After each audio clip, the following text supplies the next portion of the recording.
Every pill you've ever swallowed has something in common: aspirin, statins, antidepressants, chemotherapy. Over 60% of synthetic drugs today come from petrochemicals, compounds extracted directly from crude oil. This is not a conspiracy theory. This is documented history. It all leads back to one man, John D. Rockefeller, the world's first billionaire. He decided what medicine would look like for the next 100 years, and we're still living in that world today. The real question is not whether this system works. It does, for many conditions.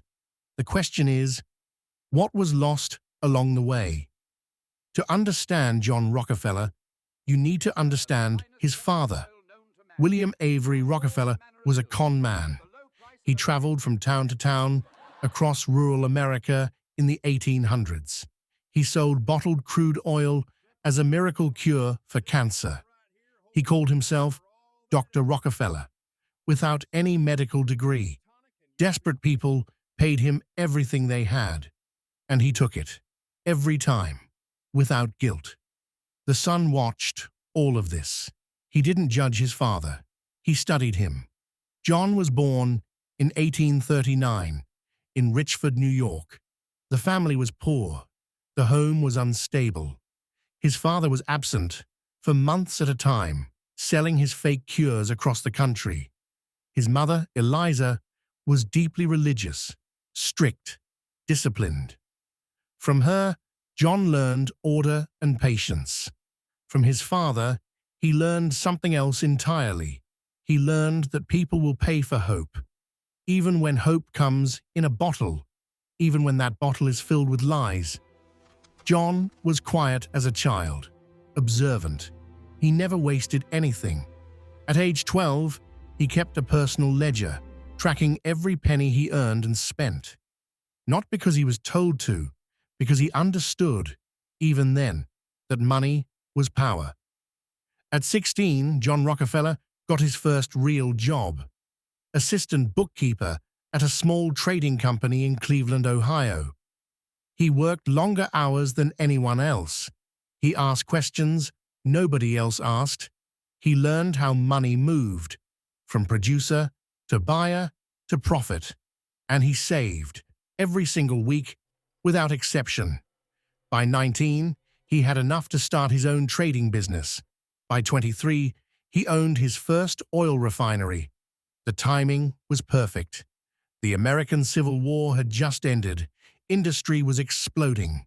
And oil, the new fuel of the modern world, was in massive demand. Rockefeller didn't just see an opportunity, he saw a system, and he knew exactly how to control it. By 1870, Rockefeller founded Standard Oil. His strategy was simple and ruthless. He negotiated secret deals with railroads to transport his oil cheaper than any competitor. Then he approached rival oil companies with a choice: sell to me, or I will destroy you. Most sold. Those who refused, he undercut their prices until they went bankrupt, then bought them anyway. By 1880, Standard Oil controlled 90% of all oil refineries in the United States. It was the most powerful monopoly the world had ever seen. But Rockefeller had a problem. He had more money than he could spend, and the government was starting to notice. In the late 1800s, German chemists made a startling discovery. Benzene, a compound found in crude oil, could be chemically modified. The result was a new class of substances, synthetic compounds that could mimic natural remedies, cheaper to produce, easier to patent, infinitely more profitable. Aspirin was one of the first, originally derived from willow bark, a natural remedy used for thousands of years. The synthetic version, made from petrochemicals, could be mass-produced for fractions of a cent and patented. Unlike the willow tree, Rockefeller understood this immediately. Natural remedies cannot be owned. You cannot patent a plant, but you can patent a synthetic molecule derived from crude oil. And once you own the patent, you own the medicine. You control who makes it, who sells it, and at what price. This was not healthcare. This was a business model, and it worked perfectly. In the early 1900s, Rockefeller faced two challenges. First, Standard Oil was being investigated for antitrust violations. Second, coal tar, a byproduct of his oil refineries, was piling up with nowhere to go.